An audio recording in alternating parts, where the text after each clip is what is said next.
Okay. The head of the lung clinic at Emory also told me that at that time, and many, many mills were sending him their people just like we did, that he had not yet met a confirmed bisonotic that wasn't a problem smoker. And he said, I'm not saying that smoking causes bisonosis, but I'm saying that smoking apparently makes people more susceptible to whatever it is in the air and textile mills that cause it. Now, so basically that was the end of our major problem with bisonosis. We found out that the best that science had to diagnose it at that time, that out of 650 people, we didn't have 220 people. We had 2 people. Right. And that both of them could, and one of them I remember was in the weave room, which is the least likely. And she was not a smoker. The one that was in a dusty area, we only had to move one person basically. Now, having said that, do I believe that there is something in the air that causes a problem with people? Yes, I do. I have sensed it myself because I was out there all the time in the same dust that all of them were. And I could sometimes feel something. My brother, who became a preacher, had no interest in the mills. He had a more serious problem when he was just working in the lab doing testing one summer. He worked one summer in the mill, and that was it for him. He knew he wasn't going to spend his life in the mill.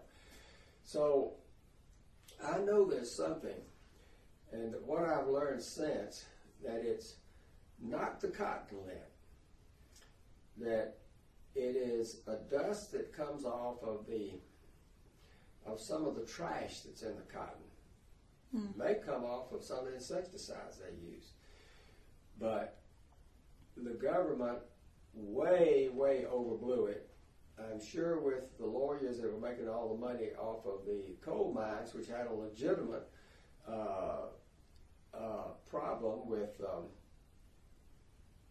silicosis, with the silica off of the dirt and the coal dust that has destroyed many persons' lungs and lives. Now, what happened in the industry, when somebody brings up this kind of a health problem, you've got a whole industry out there with all the capital investment that you can't change like that. But knowing that we'd been threatened once and that we'd spent $2 billion trying to get the dust out of it, the machinery manufacturers went to work, and they began to make all the machines that vented inward and came out through filters, and they greatly reduced the process. And in the process of doing that, they found ways to make the machinery more productive. Take a card that in my days, 6 to 8 pounds was about the production per hour on a card. That would comb it, you'd have this little film coming out of it that had been combed and got the trash film in the bottom, and you had something that sucked the trash out. They developed a card that could do equal quality at close to 100 pounds an hour. So when you went to modernize, you were buying 1/10 of this number of machines. You were taking up much less floor space. You had much less air conditioning and much less air to circulate. You had all of these savings.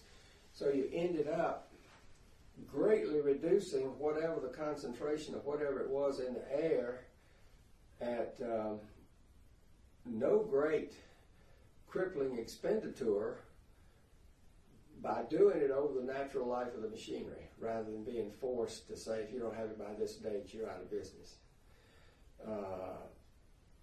The other thing that some of us did was to separate all the cotton out of a mill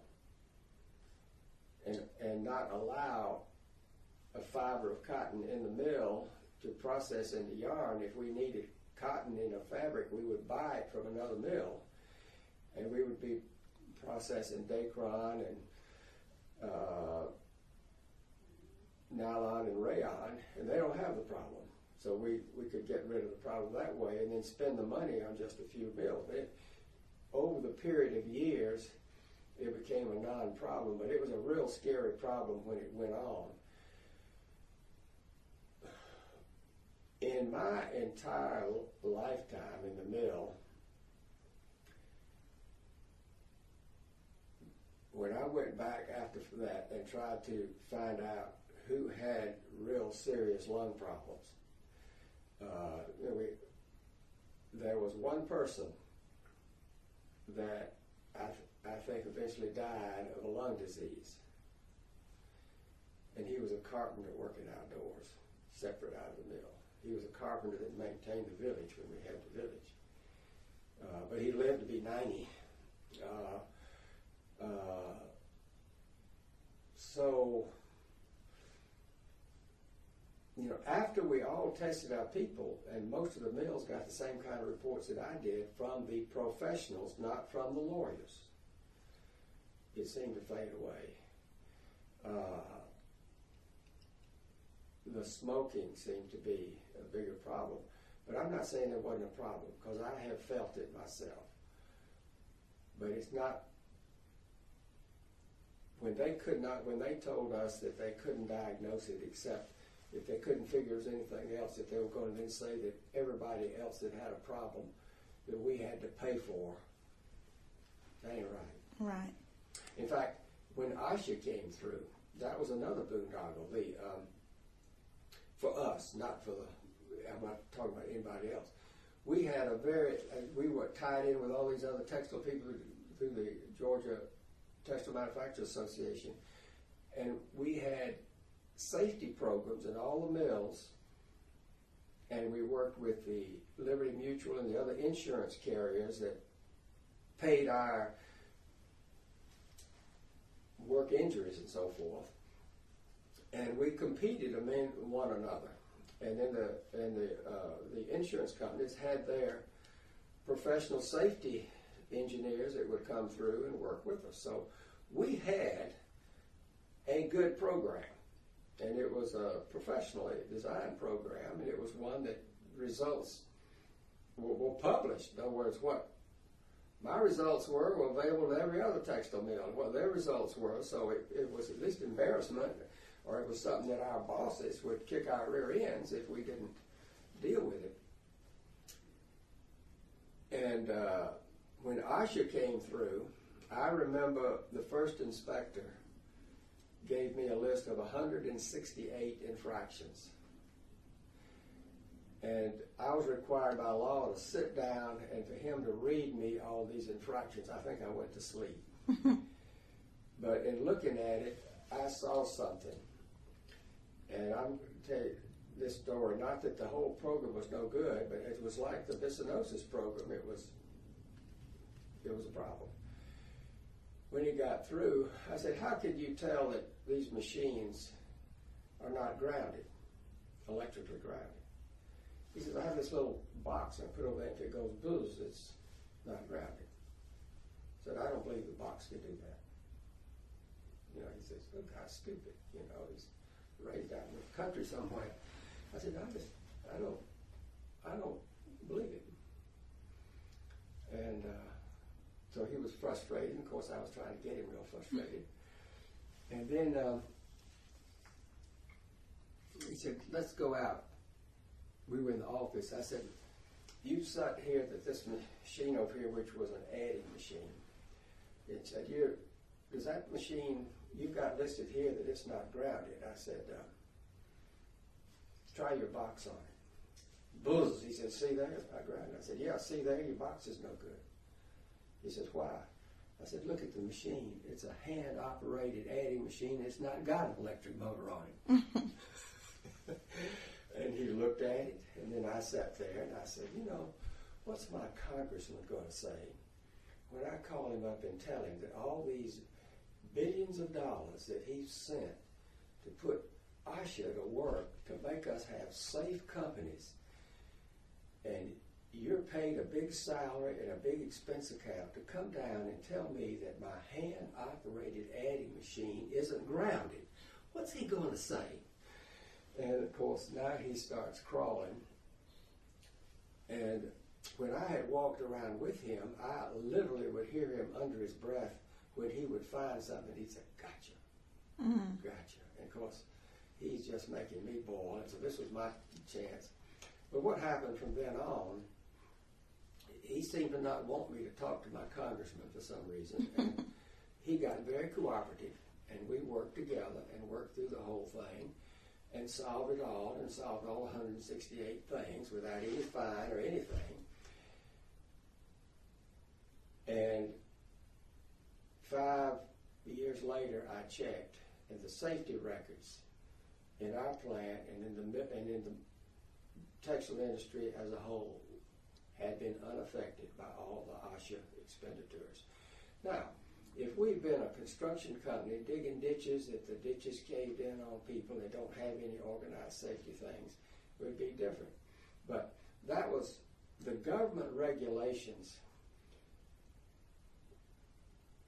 was a major frustration to me. Of course, I'm not involved anymore, but those are just, when you hear about regulations that industry is objecting to and raising canes about.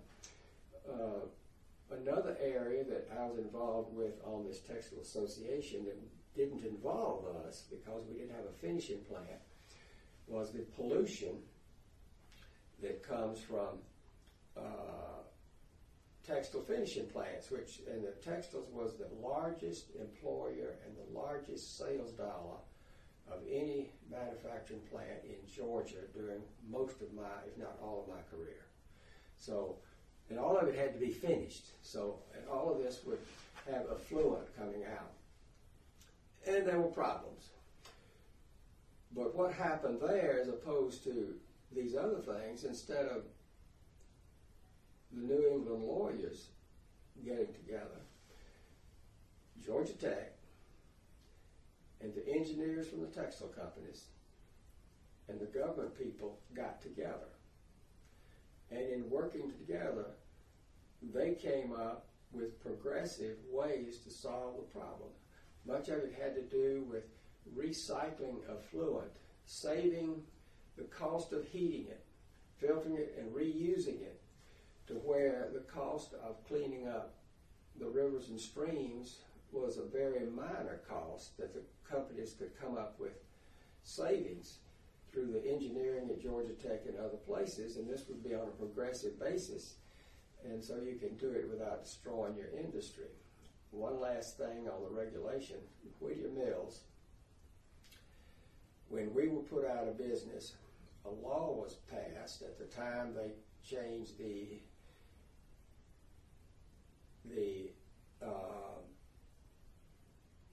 laws that allowed imports to come in at higher volume, that if your business was destroyed by these new laws affecting imports, that there were remedies at law from the government.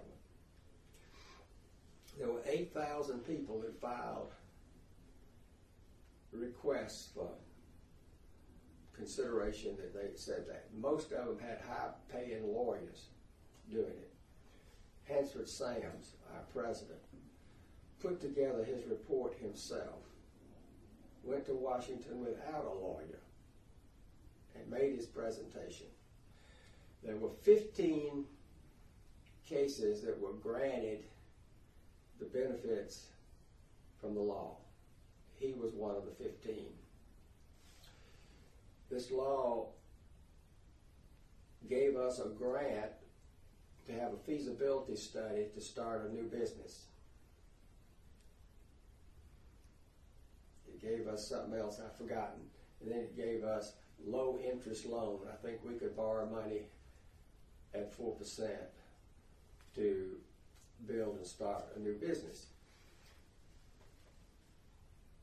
The carpet industry, the tufting industry, had been the biggest growth in textiles in the history of America in Dalton, Georgia. And it's a wide grade tufting. It's got, the carpet tufting's got 8 needles per inch. The next step was fine gauge tufting with 25 needles per inch to make wall coverings and upholstery material. And this was at the cutting edge of that. We thought, well, maybe we could get into the fine gauge tufting. So we found property near Winder. We found a man who was vice president of the fine grade tufting machine in LaGrange and offered him about 25 or 30% of the stock if he would come and run it for us, since he had the technical know-how. We got a list of all the machinery and put all the organization together and planned the business structure of the business, which we knew because we were running several businesses. And we passed everything but the requirement that the government had at that time for cleaning up the effluent. And we looked at it, and we would at that time we'd have to clean up the water much cleaner than it was when we took it out of the river.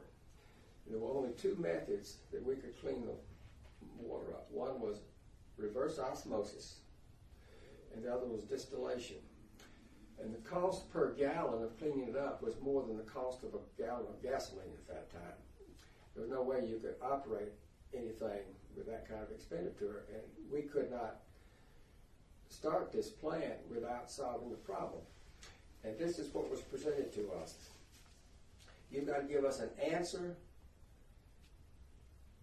for the cleaning up the effluent by the 15th of September to meet the laws and the requirements. Well, the laws and requirements at the time, there was no way that you could do it and properly run a business. Well, they were going to produce new regulations that were coming out the 15th of October. So we were required to give a plan to meet the requirements coming out the 15th of October by the 15th of September, or lose all of the help. The 15th of October were delayed until April the next year, and we lost our benefit from the law, which you can imagine how we felt about it. But in the long run, that was in 1973. And this horrendous recession came in 74 and 75 when the Arabs raised the price of the oil. And so we were very thankful that we weren't sitting with a big investment to pay back during the recession of 74 and 75. But again, it just is a specific situation where industrialists have a problem with government regulations. What happened? I told you that the engineering schools and the manufacturers and the government went together and came up with a solution that gave the Georgia textile industry the best record of any industry in Georgia of cleaning up their effluent. It's not that the government shouldn't insist that it be cleaned up. They should do their job and let the professionals do their job, and they can participate. But these bisonosis and the cleaning up the air in the textile mill, the manufacturers and the scientists were not involved. It was the government regulators. All right. You mentioned that there were smokers at the mill. Were there a lot of smokers? About half of them. About half. That's pretty significant. Which was the same when I was in the Army. About half the soldiers smoked. There you go. About 50% of the adult populations that I were involved with. I don't know that there were half of them smokers, but it was whatever the population was. Mm-hmm. Probably worse than the population, because we would get a lot of our employers were coming from the lower echelons of society. Right. Did they actually smoke inside the buildings at the mill? Yes, we had smoking areas because the fire was a very serious problem. Cotton, we were 100% cotton in Scottdale. Cotton is made of cellulose. Wood is made of cellulose. If you take wood and shave it to as fine as a cotton fiber and dry it to 6% moisture regain, that's how flammable cotton is. Another illustration of how flammable cotton is. We had an emery wheel that when you grind metal on it, sparks come off. You've seen sparks off of things. And unwisely, we had it next to a wall, and the walls can get covered with lint. Once I saw the lint on the wall set on fire by that emery wheel, I grabbed a fire extinguisher and ran down the wall trying to put it out. I could not run as fast as the fire went down that wall. Wow. Now what happened? The fire burned the lint off the wall and went out. Okay. But that's how flammable cotton is. So fires were always a problem. And I've seen lots of fires. And I learned to fight fires. I learned to train people to fight fires, and we could handle it. Only a few times we ever had to call the fire department. If it got in the roof, I called the fire department. Or if it was a warehouse fire, I called the fire department. But we had an arsonist in the plant one time trying to burn us down. But the day-to-day work, most of the fires would come from the opening of the cotton as it came through. If there was a bolt or a nut or a piece of metal in it that would strike a spark in some of these beaters, then it would set the thing on fire. But we had sprinklers and all the things that handled it, and where the cotton would be sucked by vacuum, we would have something like that, and we'd have a magnet here and a powerful magnet that would pull out all these metal pieces. We learned to handle it, but it was a problem. Okay. But not from smoking. I don't think I ever know of a Siniqua fire because we had those areas set off and controlled. But Okay. there were a lot of smokers. and particularly in the earlier days, it got less in my later years, but chewing tobacco and spitting. I heard of one textile manager. He was so frustrated nobody would pay attention to his signs, don't spit on the floor. The only way he got them to read his signs, he had one sign that said, don't spit on the floor, be a sport and try the ceiling. It's pretty clever. And the motors, under the machines, the motor would have kind of a cowling where air would be sucked in and circle of the motor. When you go in and change those motors, these cowlings on those motors would be that thick and snuff and tobacco, which people, they would spit on the motor and it was so hot it would dry instantly. They were just nasty. Yes, it sounds nasty. Were mill-sponsored activities provided for the employees outside of work? Yes, in the early years, and no in the later years. In the early years, the whole social life was centered on the community, on the mill village, because everybody was in it. The mill built a clubhouse, and so Boy Scouts and Girl Scouts and other activities were in the clubhouse.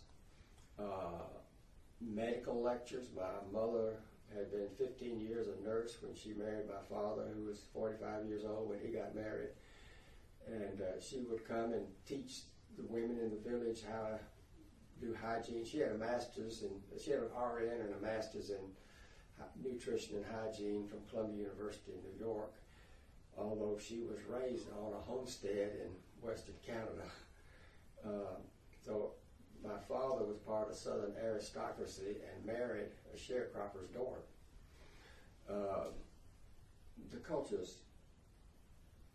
It would be like two rivers intersecting. Sometimes there was a little bit of turbulence. Mm-hmm. I'm sure. The big activity was the baseball league. And the whole village was built around a full-size baseball field.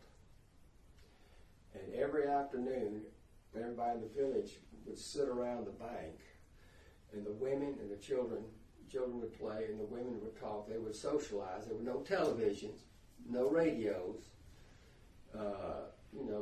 They did their knitting and crocheting and what have you, and all those kind of things. And there were churches.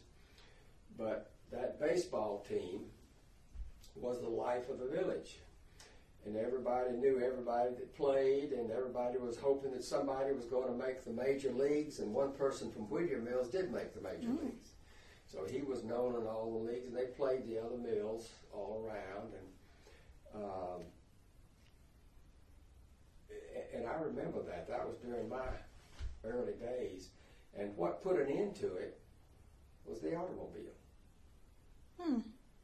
Once the kids could cruise in an automobile, they were not interested. The automobile also meant that you could hire people from a much larger radius, and many of them didn't live in the village. So somewhere in the late 40s was the end of after the war, there was the end of the very active social life of the village related to the mill. The mill would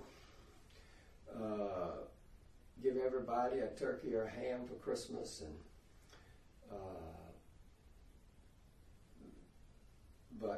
those would be the primary, and the mill provided the medical care up until when the county health department took over, provided the schooling until the county took over the schooling. But the automobile changed everything, probably for the better. Speaking of innovations at Scottdale Mill, what is meant by the term pockets?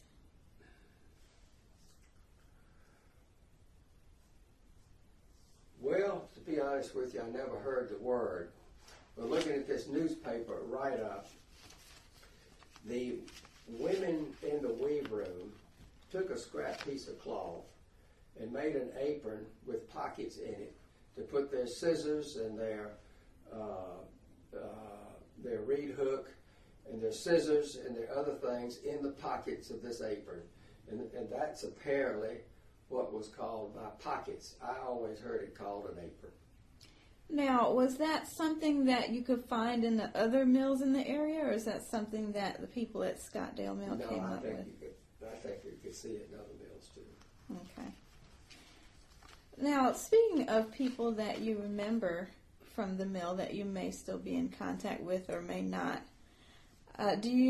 what can you say about J.P. Woods? J.P. Wood and his sister were born to a lady who was, I think, a weaver in a mill in LaGrange, Georgia. And her husband left her. And she moved to Scottdale into the village and got a job in the mill. And her son, J.P., she apparently was bright, and both of her children were bright. And J.P., Jay they called him, was raised in the village. He moved into the Scottdale village when he was 6 years old. And he grew up, and my father and others would tell me he probably broke as many windows in the mill by throwing rocks through them as any other little boy around there, because it was covered with windows, and he was a little boy. And, there wasn't any activities except what boys do. When he grew up, his mother had been in the mill, and he didn't want to work in the mill, and so he became an insurance salesman. Didn't go to college at that time.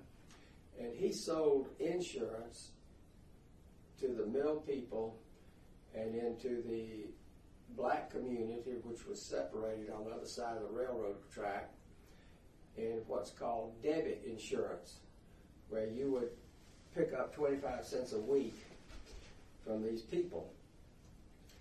One of the people he sold to was the local fortune teller, whose name was Toby Grant.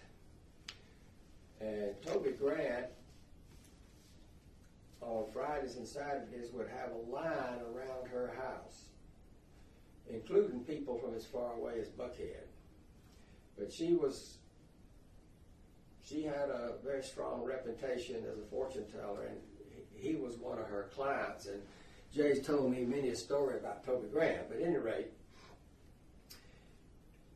there was a man who was superintendent of the spinning room named Johnson.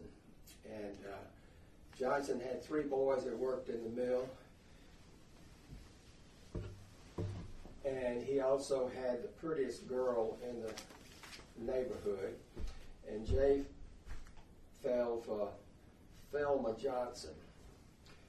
And Thelma Johnson ended up being my father's secretary. And Thelma Johnson told Jay he couldn't marry her unless he agreed to get a college education and do something with himself. And so this guy who didn't have much interest in college, he started going to night school because he wanted to marry Thelma. And so Thelma became Thelma Wood, and they needed a salesman, and they were looking for a salesman. And my mother told my father, said, "What are you doing looking for a salesman?" Says, "You won't find anybody that's a better salesman than Jay down there, your secretary's wife." You're not starving to death? I'm okay. So my father began to look at it and said, "You know, probably." So anyway, they hired him as a salesman, and he got through night school and college, and he was a person well met, and he became a salesman that sold Ford, General Motors, Chrysler, U.S. Rubber Company, Goodyear, Goodrich, people like that. And he worked till the company closed down. He was in his 70s and retired. Oh, but he this was. is that city mortgage thing. You could go ahead and take it. Tell him. Hello? Find out how I can contact him. Hello? And but he was one of only 2 salesmen for the company. And but he came out and he ended up being a vice president of the company.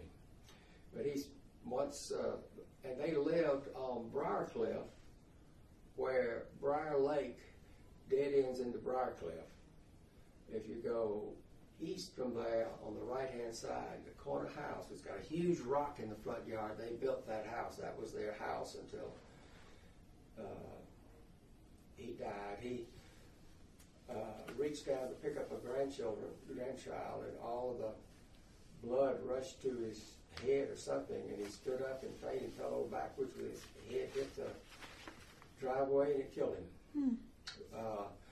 But Jay knew everybody. Jay knew all the judges. If we had employees that got in trouble with the law, it would be Jay that would get me or something. We'd go up, and in our law, there's a cemetery over here called Washington Cemetery, and there's a church on the edge of the property, and there's a grave there with the name of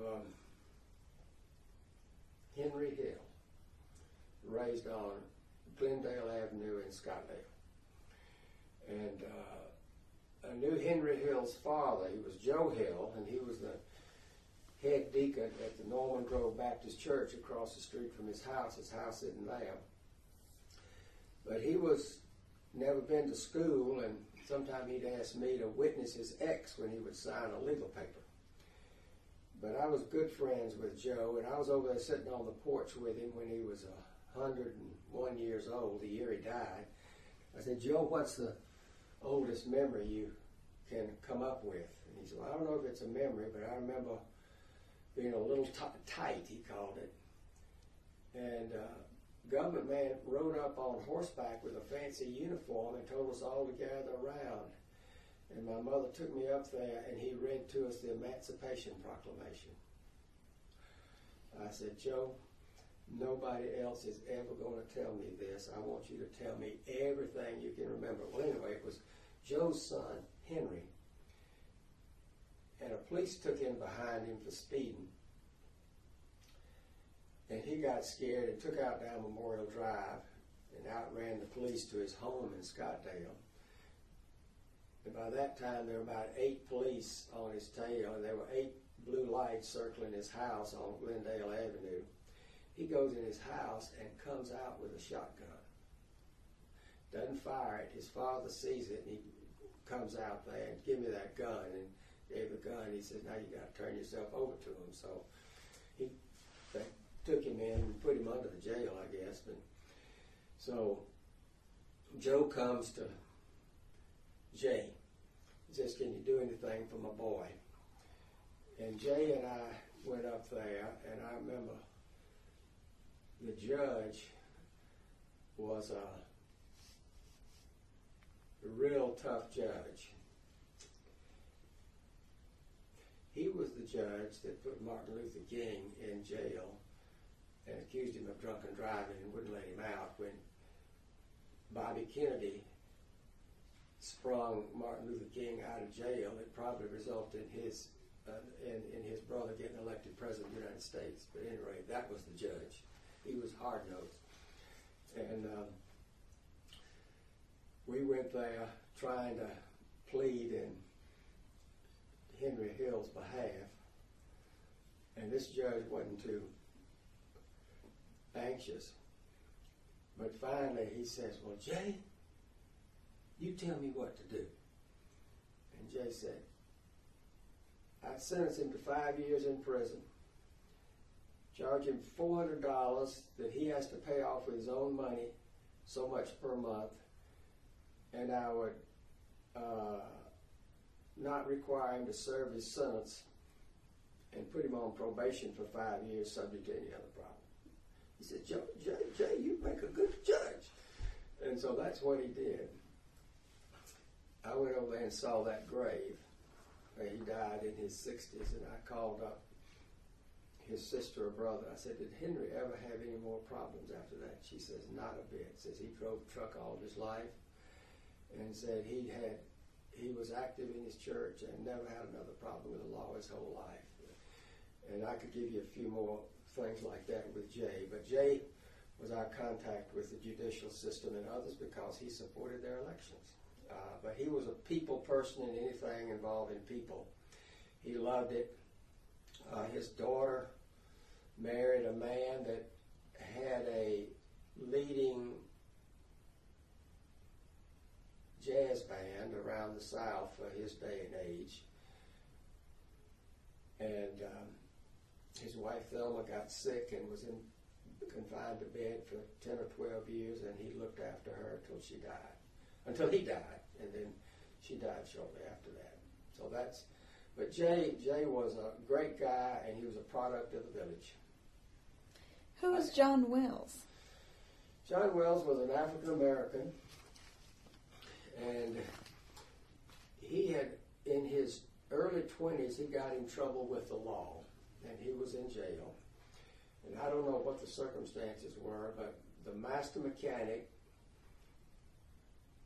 John had worked on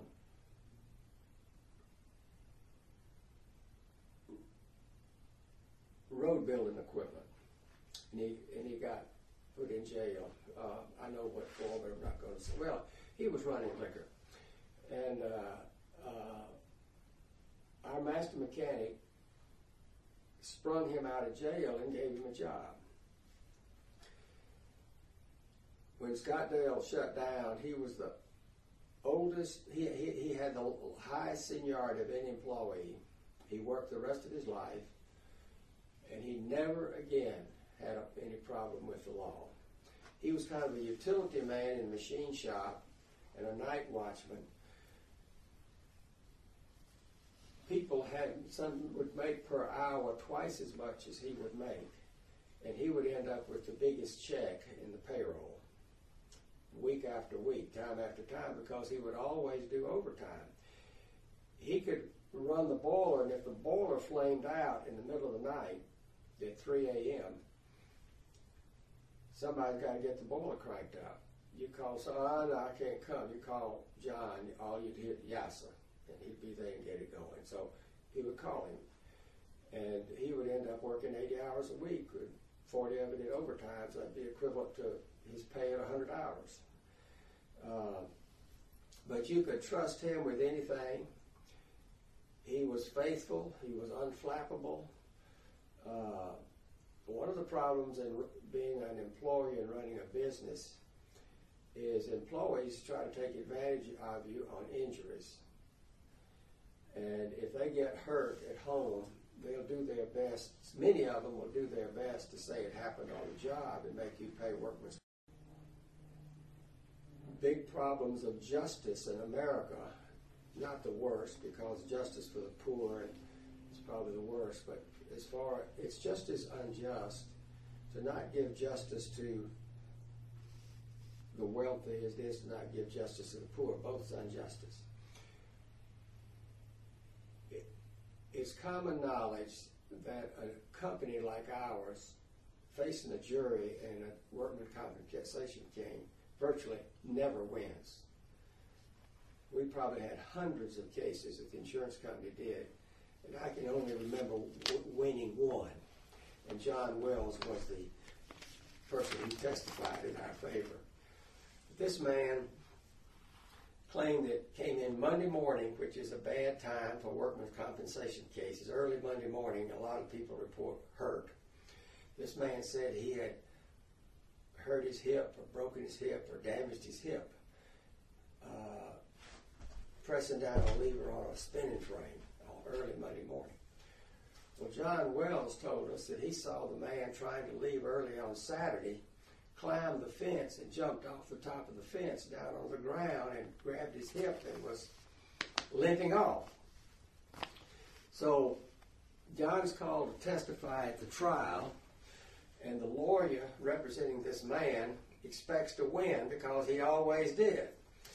And he said, John, that was 6 months ago. How can you can't remember that was the Saturday before this Monday when he reported that? Yes, I remember. Well, let's just be honest with me. You can't remember. I remember. And 5 or 6 times, that's all he got. I remembers. And the whole group there in the courtroom and the jury are getting interested, and he finally says, tell me, John, how you could possibly remember that was the Saturday before the Monday that he reported that. I remembers, because that was the Saturday that Mr. Scott's bull got out, and he came and asked me to put a brad in his halter. And the whole courtroom burst into laughter, and when the jury voted, they found for the company, to my knowledge, that's the only one we ever won in court. Most of them settled out of court. But anyway, when the mill closed up, and I'd laid off 650 people, less one, it was John. And John would look after the sprinkler system and do the watchman at night, turn the watchman's keys. And then when we eventually sold the property, I hired him to drive for my mother after she'd had too many accidents and was in her 80s. And he would take her to the spa, and she would work out all the machines and swim, and then he'd take her back to Wesley Woods. And then he got cancer, lived over off of Memorial Drive. My wife was from Lookout Mountain, which is upscale in Chattanooga. And we went to visit John, his home, and my first wife came out and she says, I'm really surprised. She said, they had to have a decorator to design the interior of that house. I said, well, let's go ask them. We asked them, said, oh yeah, we got Riches to do us a decoration plan. And said, had money for some curtains. We just do a piece of the plan here, a piece of the plan here. And so they had handled themselves well, and they had 4 children, and one was a nurse, and one was a school teacher, and one was a professional army man, and one was a drunk. And I'd hired that drunk, who was John Wells Jr., and probably 20 times I'd done anything for John. And eventually we talked, and he said, Mr. Scott, he said, you don't understand. He said, I don't have any friends that aren't like me. And he said, if I quit drinking, I would have to change all my friends. But he ended up going to the Atlanta Union Mission Farm in Athens. And to my knowledge, he spent the rest of his life there. I guess made friends with the people that ran this farm for the Atlanta Union Mission. In John's last days when he had cancer, I went over there with my 2 boys. And we were sitting there, and my boys, they liked him because he'd helped them drive a tractor. One of them was driving a tractor for me, and he got it hooked around a tree and couldn't get it out. And he called John. John came up and helped him. So they were good friends. And John kept talking about his yard, and he couldn't get his boys to clean the yard up, and it was covered with kudzu. And I got home, and my 2 sons says, let us go there. We can clean up his yard for him. He had about an acre yard. And so they went over and cleaned up his yard and all the kudzu and cut it down and got it loaded on a truck for him to haul off. And when I left, he says, I just can't believe it. My boss's sons have just done my yard. But then he died, and he's had a wonderful wife. And she worked in the office, running mimeograph machine, making copies and forms and things, and doing whatever they needed in the office. But a great guy, and he was a personal friend. It's a nice story. Who is Robert Smith? Robert Smith was in the Army in Europe, and he came out, and I think it was 1946. He went to work at the mill. Of course, that's 12 years before I did. And when I got there, I soon learned that he was an excellent loom fixer. And many times when I would get frustrated, including the time when I went in to run the weave room, if I didn't know what to do or there's a conflicting idea, he would tell me what had to be done to fix something. And he was always right. He's the best loom fixer I ever met. And in his later life, I remember him telling me, he said, I know everything I've known all my life, but he says, as you get older, it's harder to get up and down. He says, fixing looms, you have to get up and down. So he says, I can't do what I used to could. So sometimes I would hire a student with mechanical ability. If we had to overhaul a whole bunch of looms and he could supervise them, he says, I can show them what to do, and they says they can get up and down like I can't get up and down. But he was a good fellow. I've seen him recently, but he still lives in the house that he lived in back then on Stone Mountain, Lithonia Road, across the railroad track. A big house, everything kept perfectly in order. But the best. The loom fixing's a top skill in the textile spinning and weaving, and he's the best loom fixer I've met in 41 years. And Evelyn Fortner, what can you tell me about her? Evelyn Fortner's father worked in the mill, and she was one of 7 sisters, several of whom married people from the village or the community. And she married Horace Faulkner, who ran slashes which put starch on the machines. And in his early 60s, he had a heart attack and died. She had 2 daughters. She had 1 daughter and a son. I went to Avondale High School with her son. Her daughter was younger. But she had lived all of her life in the village, went to the school run by the factory, and then was a student in Avondale Grammar School, at Scottdale Grammar School, the first year the county operated the school. And she just said there was no life better than living in the village when she grew up young, and that she was going to live there till she died, and she lived there till she died. She had worked in the spinning room, and then she went into the laboratory, and when we would get a new fabric, she had learned to analyze the fabric and come up with all the technical information that we could duplicate the fabric, from the weights of the yarn to how many counts per inch, the type of, how much twist was in it, how much shrink and contraction, and she would give us the technical information that we would put in a book that we could always duplicate that yarn, and many, many other laboratory functions. And when Scottdale shut down, she went to the duck mill, in the laboratory at the duck mill. But active in the Ingleside Presbyterian Church, it was reported that anytime a young kid, usually a boy, would get upset with his parents and run off away from home, that he would end up with Evelyn, and she would get him back, put his head on right, and get him back in his home. But she had a heart as big as a washtub. That's nice. If you can, please describe race relations at the mill.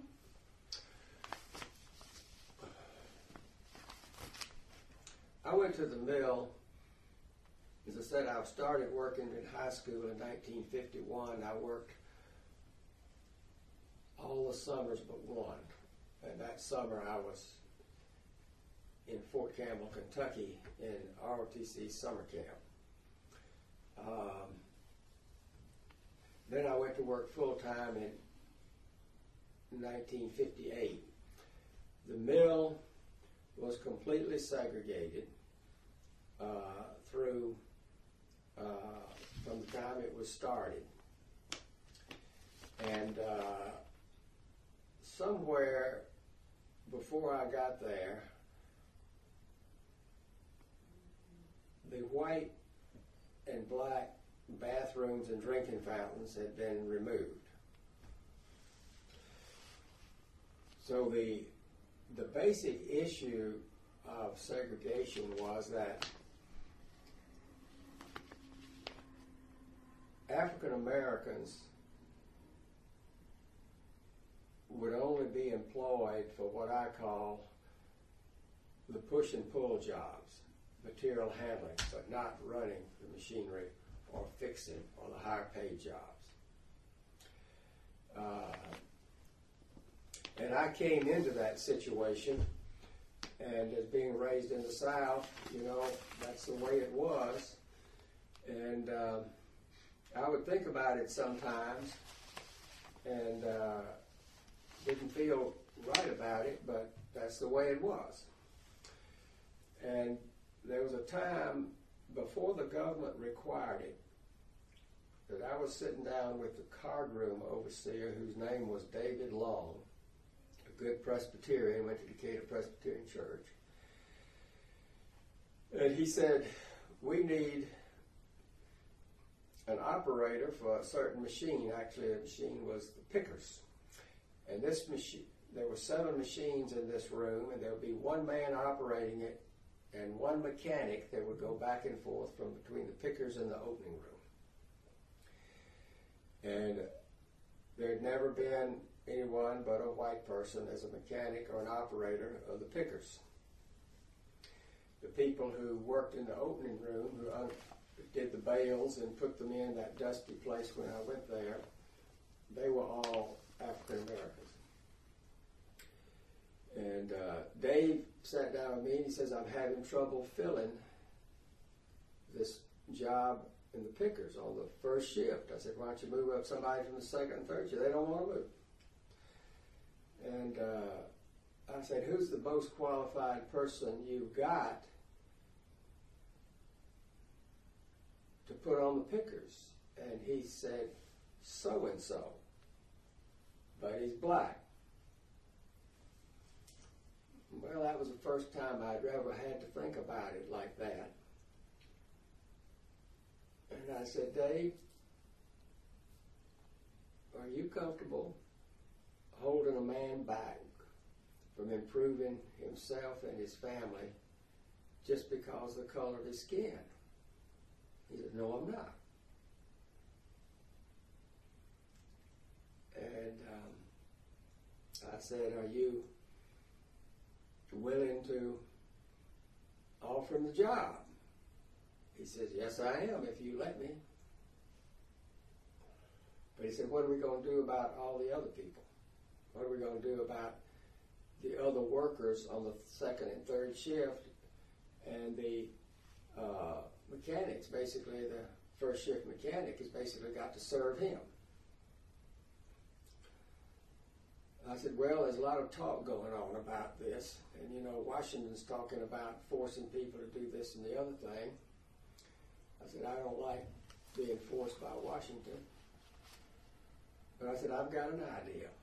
He said, what? I says, let's let the other 5 people in the department make the decision. Now, if I did it today, it would be against the law, but it wasn't against the law then. So we got the other 5 people together, and we said, you know, we've got this job open. We're having to double some of you over, doing more work than you want to. Let's just call him Ron. Is clearly, in our judgment, the best qualified person we've got here to put and train for that job. And said, we've decided that we're willing to put him on the job. But you all are affected too. And we know that there's a lot coming out of the government that's forcing people to do things. But we're going to give each of you 5 people veto power on this man. You know him, and we think you know that he's qualified to run, that he's probably qualified to run the job. If any one of the 5 of you say no, he will not get the job. And you will have to go home and live with it that you blocked this man's opportunity to advance himself purely because of the color of his skin. And they knew if I said it that I would do it. So there was no question of whether I was playing a game. I was trying to work through a situation that had never been done before. And they asked some questions. One of them was, what if he doesn't hold up his end of the thing? What if he doesn't do all his work? You're going to make us work harder. What will you do? I said, I'll fire him. I said, we'll try to train him and get him to do better. If he doesn't, I'll fire him. They said, well, give us overnight to think about it. So they go back and think about it. And all 5 of them said, no, we won't stand in his way.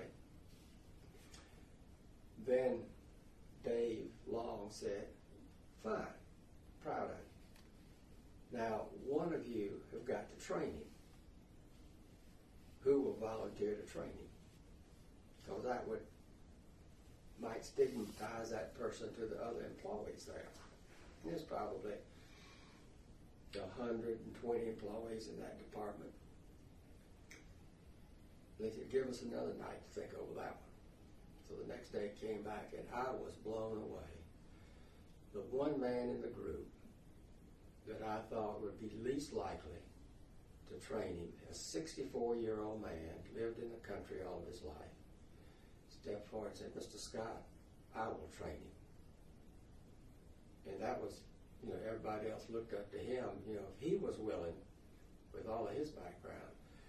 So he trained this fella, and fortunately it was a piece rate job. It had clocks that counted the production. And when he was trained and turned over, I kind of stayed out of that and let Dave Long handle it. And about a month later, I went by there and asked, I think I asked the first shift mechanic, I said, how's Ron doing? And so he made one remark to me. He said, did you see them pit clocks? His production was equal to beating the other guys. And so that was the beginning of the change. It was close to the time when the requirements came, but it was before the time the requirements came. So we then looked at it,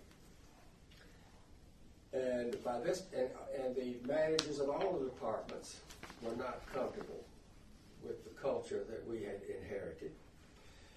And so we said, well, what are we going to do? We got people that have been here for 20 years that have got ability to run much better jobs, and they still sweeping the floor. But we've got other white folks here that have been waiting for opportunities to move up. And we move them up by seniority. You got to work on this job, and who's ever senior here goes to this job, this job, and this job. So we made one concession and solved over time our racial segregation problem. We said our seniority policy from here forward, when there's an open position, person that's qualified and wants it can bid for that position without having to go through all the intermediate steps. And so from there on, anybody could train for any job, which were the machine operating jobs or the mechanic jobs. We had most problems with mechanic jobs because when we would train somebody and they could say that they were a trained loom mechanic, they could become mechanic almost anywhere. And so we rarely got somebody to stay with us. That we would train them and they were gone. But we had some strange problems that we had to work through, and sometimes you couldn't quite figure them out, but the African American churches were having programs where they would train their people of how to put pressure for integration, and they were telling them they were being discriminated against, and every one of ours had been discriminated against for the whole time they'd been there, but now they weren't, as far as we knew. We were doing all we could. We couldn't undo everything. But some of the people knew they were being discriminated against. They were trying to figure it out. And this one situation I'll mention and then drop it at that. But there was a lady that had been sweeping in the weave room for 20 years. And she had the ability all these years to probably do whatever she wanted to do. And so we moved her from sweeping and trained her to weave and put her on the highest job that we could put her on. And she was trying to figure out where she was being discriminated against. I told you we had this food cart that came through the thing. Well, he was supposed to stop, I think, at 3 places in the weave room. Sometime when he wasn't rushed, people would ask him to stop, and he would stop and serve them. But he was only supposed to stop at these 3 places. Well, she was in between one of these places, and right opposite her was the superintendent of the department. Both of them waved him down, and he wouldn't stop. And she broke out and cursed the supervisor out, curse words, and major disrespect, and said it was because blankety blank, he wouldn't stop. And I know he's I don't know what word she used, discriminating against me. I don't know what she used. And he told her to come in his office. And he said, I can't let you don't have to like me, but you can't disrespect me for my position. And he said, I don't know what I will have to do about that. But what evidence can you give me that he's discriminating against you?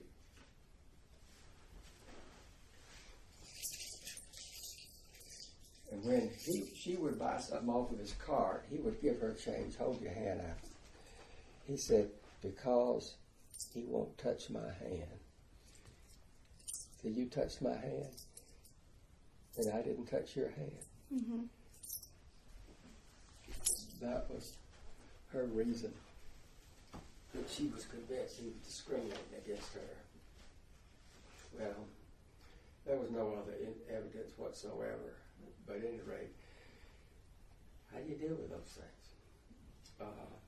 But there were those kind of things where the only problems I had, I remember one other fellow that we moved him up, and he was on a job right at the weaver's rate, a little higher, and after about 3 or 4 months, I thought, I wonder how that's affected his lifestyle and his family. I knew he had a family. So I went through him, called him by name, and I said, you've been making more money lately. I'm just wondering how it's affecting your life and your family. Oh, Mr. Scott, I'm so glad you told me. Come in, let me show you. And he took me out to the front door and pointed to the parking lot and says, look at that Thunderbird. That was one of my most disappointing experiences of seeing people upgrade themselves. Okay, so I don't know of any other. Can you ask me any more questions about it? I will tell you anything. Well, actually, now I'm wondering if the race relations at the mill mirrored race relations in the surrounding community at that time. No, because the village was still segregated, and the blacks lived in their segregated community across the railroad track. Now, the area across the railroad track is integrated. And the area on the white side is integrated. At least it's integrated because we had built some apartments when we were trying to get employees, and those apartments we built had been integrated. And they're in the middle of it. They're on the edge. They are part of the village. I don't know whether any of the houses have been integrated or not. But I would say there was not relationship problems in the community that I knew about, but I wasn't in the black community like I was in my own community. The black community, the social leadership of the black community was in the churches. And there have been churches there forever. I was involved a good bit in Joe Hill's church. My brother, I told you, became a minister. And his between his junior and senior year in high school, he went to Joe and asked if Joe could help him start a Sunday school class in the afternoons. And so Joe let him use his church, and I went with him. And so so then we would get invited to their special programs and their 4th of July goat barbecue that Joe always killed a goat, and they would have singing groups come through. And I remember sitting there and seeing some of those singing groups, and they had a wooden stand on the front about this high with a pitcher of water on it. And I remember sitting there when they get to going, I'd see the water splashing around on top of that pitcher.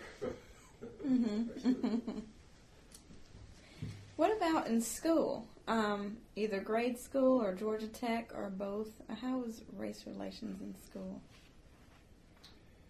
It was segregated. They were segregated at that time? I was out of school in 1957. Mm-hmm. I told you I went to school up north, and I went to Wheaton College before I went to Georgia Tech. And that's where I first encountered, where I first had close contact with African Americans. Oh. And we had a Dixie Club up there.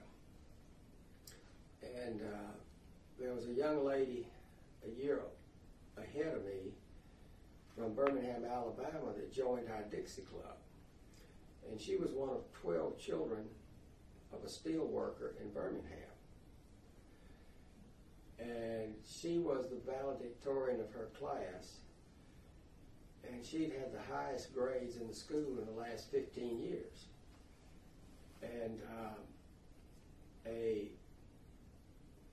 white church in Birmingham had a vacation Bible school in the inner city. And they recognized this girl had some extraordinary potential. And that church followed her up and helped her get to this school. Well, that was the first time that I remember meeting an African American peer who I realized was my superior.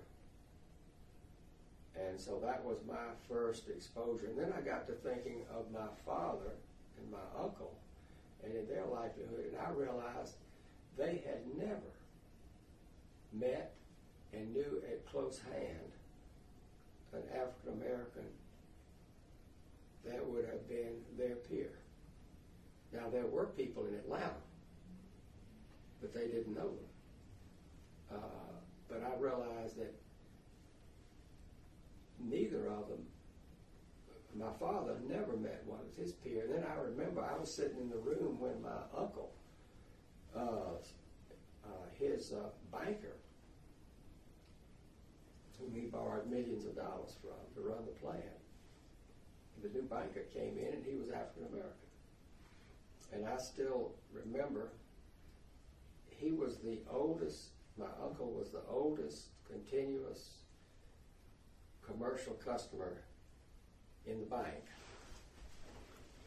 Bank South, you may remember it. Mm-hmm. And I sat there, my uncle's father lived through the Civil War. My grandfather lived through the Civil War. He was 5 when it started, or 6 when it started, and 10 when it ended. And his father fought in the Civil War, and he and his father went through all of the Reconstruction after the Civil War and all the stuff that went back and forth there that you know history better than I do. But at any rate, I would say that my uncle would be classed as a racist, although all of the African Americans liked him. But he did see things different than we do today. But anyway, so we sit down there in this room, and I'm there with him, and he's sitting down looking at this young African American who's been appointed head of the branch bank that he borrows money from, and this is the first time they meet. And so I'm wondering what's going to happen, you know. And so when they got there and started, this young banker said, Mr. Milton said, you're the oldest commercial account that our bank's got. And this is the first time I've been put in charge of a bank. And he said, you're one of our bank's most respected customers. He said, I want to know what I have to do to please you and make you satisfied with our bank. He didn't bat an eye. He said, Johnny, guy's name was Johnny Jackson. Johnny Johnson or Johnny Jackson. Johnny, he said, you've got to give me all the money I need to run my business at the lowest rates that I can find anywhere in the world. And you've got to get me all the tickets that I need to the University of Georgia football games. And Johnny didn't bat an eye. He turned to his assistant there and he said, he turned to Mr. Milton. He turned to his assistant and he said, I'm delegating to you. You keep in touch with Mr. Milton's treasurer, Leon Roseberry, and you get him all the tickets he needs to the University of football games. Then he looked Mr. Milton in the eye and he said, I'll get you all the money you need. So, but didn't he have tickets to the games anyway? I mean, he sat on the 60-yard line for 50 years or something. He was the oldest. The most long-term attender at any Georgia games. He graduated from the University of Georgia in 1916. Wow. But anyhow, he would sometimes want extra tickets, or he had tickets in Athens. And if they played at Georgia Tech, he would need tickets. Or if he wanted to go to Alabama or South Carolina, he would need tickets. But he went to the University of Georgia. They'd always get his tickets. But anyway, Can I get you a clementine or something? I'm fine. Thank you you. can get me one. Did you experience any, as close as Decatur is to Atlanta? Wait a minute, just one other thing. We had more serious, when I was working there, I had more serious problems with the Communist Party than I did with race relations. But anyway, you didn't ask that question. That's okay. That's good to know. As close as Decatur is to Atlanta, and you did go to school in Atlanta at Georgia Tech, did you experience any events associated with the Civil Rights Movement? No, because I went there before it all happened. Okay. So even though you... Well, wait a minute. Yes, I did. Okay. I told you that I was involved with this Christian organization called InterVarsity Christian Fellowship. Mm-hmm. And we would support and encourage people to have Bible studies in the dormitories and at the campus for evangelistic purposes. And many people that had no religious background, they would sit down and we would have them read what was in the Bible and discuss it. No professionals, no ministers, no nothing, just students. Well, everything we did was open to anybody, but there weren't many black people in Georgia Tech then. There were only 6 women.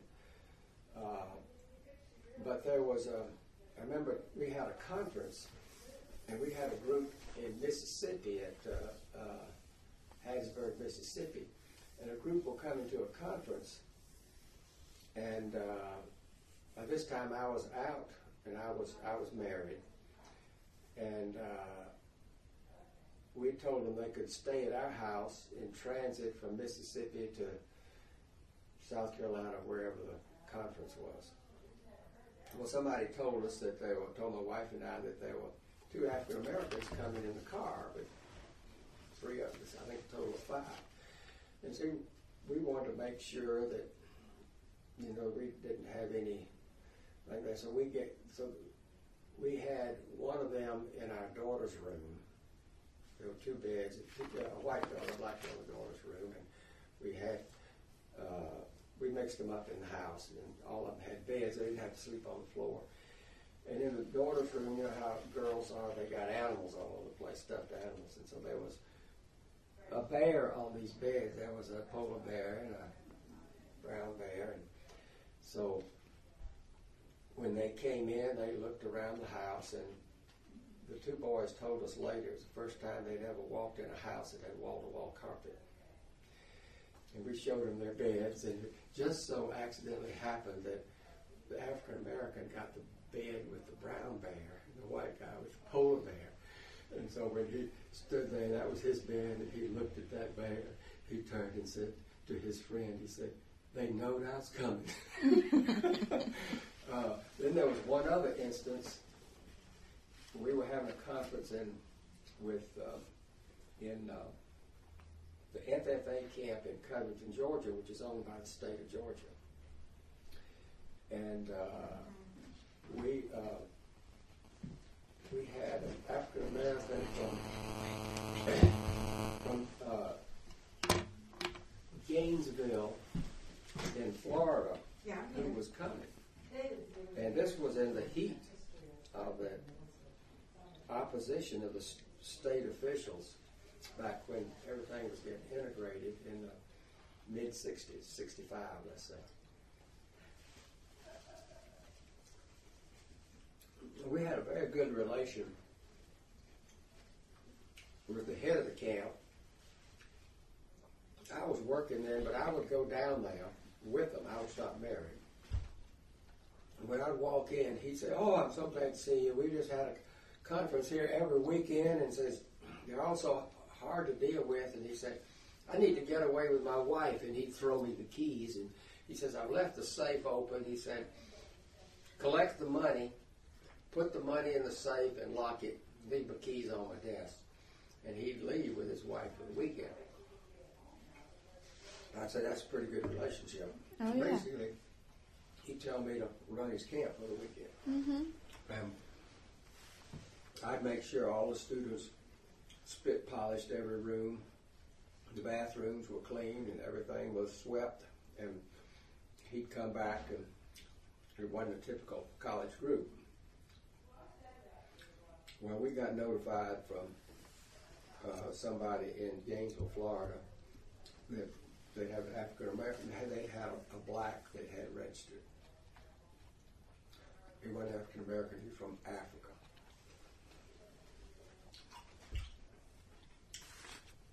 So we called and told this fellow that we were coming, that we would be bringing this African.